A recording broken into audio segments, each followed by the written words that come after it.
बैठक एक road safety council की हुई है और उसमें नॉन ऑफिशियल मेंबर्स और ऑफिशियल मेंबर्स ने बड़ा अच्छा पार्टिसिपेशन किया है। हिमाचल प्रदेश में दुर्घटनाओं को किस प्रकार से कम किया जा सकता है, हिमाचल प्रदेश में किस प्रकार से ब्लैक स्पॉट्स को कम किया जा सकता है, पीडब्ल्यूडी विभाग ने किस प्रकार से ब्लैक स्पॉट्स के ऊपर काम किया है, उन्होंने किस तरीके से सड़कों को सुरक्षित बनाने के लिए काम किया है, इन सारे विषयों के ऊपर आज गहन चर्चा इस मीटिंग के माध्यम से हुई है। और मुझे पूर्ण विश्वास है कि आने वाले दिनों में जो एक्सीडेंट रेट हिमाचल प्रदेश में बाकी जो स्टेटों से ज़्यादा है वो यहाँ पे कम होगा। और हमने विभागों को निर्देश दिए हैं कि जहाँ जहाँ पर भी काम करने वाला है, जहाँ पे आपको ब्लैक स्पॉट्स को कम करना है, जहाँ पर आपको वो जो दूसरे बैरियर्स लगाने हैं, उनके ऊपर तेज गति के साथ काम किया जाए। एक महत्वपूर्ण निर्णय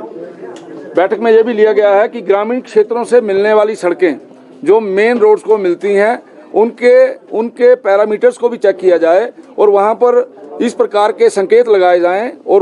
जो वो सड़क है वहां से आने वाला कोई भी व्यक्ति है उसकी स्पीड कम हो, इस बात की चिंता की जाए। उसके साथ साथ जहां पुलिस विभाग के लोग भी आए थे, माननीय डीजीपी साहब भी आए हुए थे, एडीजीपी भी आए हुए थे, उन्होंने भी किस तरीके से दुर्घटनाएं कम हो सकती हैं, सड़कों के ऊपर हमें किस प्रकार से काम करना है। आज सबसे बड़ी प्रॉब्लम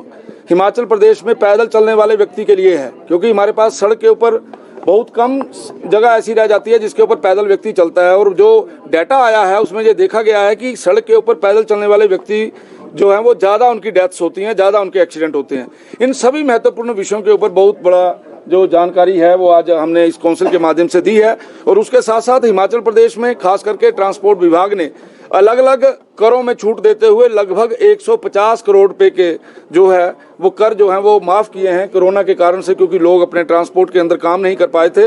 और सरकार ने नौजवानों के लिए 18 सीटेड गाड़ियां जो हैं वो छोटे रोड्स के ऊपर चलें, उसके लिए भी लगभग 118 के करीब जो है वो नए रूट जो है वो स्वीकृत किए हैं। और मुझे पूर्ण आशा है कि इस प्रकार के जो हम काम कर रहे हैं, चाहे उसमें इलेक्ट्रिकल बसेस की बात है, इलेक्ट्रिकल बसेस में भी बढ़ोतरी हो रही है, क्योंकि जब से इलेक्ट्रिकल हमारी ये नीति आई है तो हम लगातार इसकी तरफ प्रयासरत हैं कि जब भी हम नई बसेस लें उसमें ज़्यादा से ज़्यादा संख्या जो है वो इलेक्ट्रिकल बसेस की रहे। इस ओर भी जो जयराम ठाकुर जी की सरकार जो है वो आगे बढ़ रही है। बैठक एक रोड सेफ्टी काउंसिल की हुई है और उसमें नॉन ऑफिशियल मेंबर्स और ऑफिशियल मेंबर्स ने बड़ा अच्छा पार्टिसिपेशन किया है। हिमाचल प्रदेश में दुर्घटनाओं को किस प्रकार से कम किया जा सकता है, हिमाचल प्रदेश में किस प्रकार से ब्लैक स्पॉट्स को कम किया जा सकता है, पीडब्ल्यूडी विभाग ने किस प्रकार से ब्लैक स्पॉट्स के ऊपर काम किया है, उन्होंने किस तरीके से सड़कों को सुरक्षित बनाने के लिए काम किया है, इन सारे विषयों के ऊपर आज गहन चर्चा इस मीटिंग के माध्यम से हुई है। और मुझे पूर्ण विश्वास है कि आने वाले दिनों में जो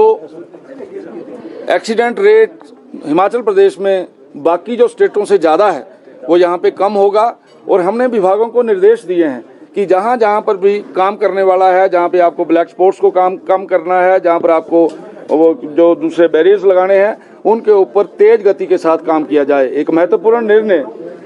बैठक में यह भी लिया गया है कि ग्रामीण क्षेत्रों से मिलने वाली सड़कें जो मेन रोड्स को मिलती हैं उनके पैरामीटर्स को भी चेक किया जाए और वहाँ पर इस प्रकार के संकेत लगाए जाएं और जो वो सड़क है वहां से आने वाला कोई भी व्यक्ति है उसकी स्पीड कम हो, इस बात की चिंता की जाए। उसके साथ साथ जहां पुलिस विभाग के लोग भी आए थे, माननीय डीजीपी साहब भी आए हुए थे, एडीजीपी भी आए हुए थे, उन्होंने भी किस तरीके से दुर्घटनाएं कम हो सकती हैं, सड़कों के ऊपर हमें किस प्रकार से काम करना है। आज सबसे बड़ी प्रॉब्लम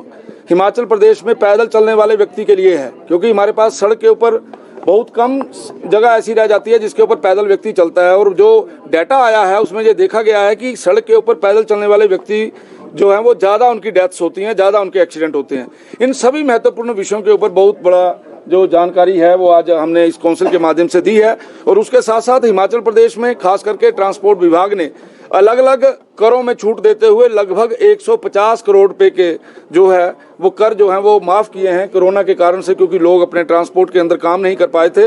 और सरकार ने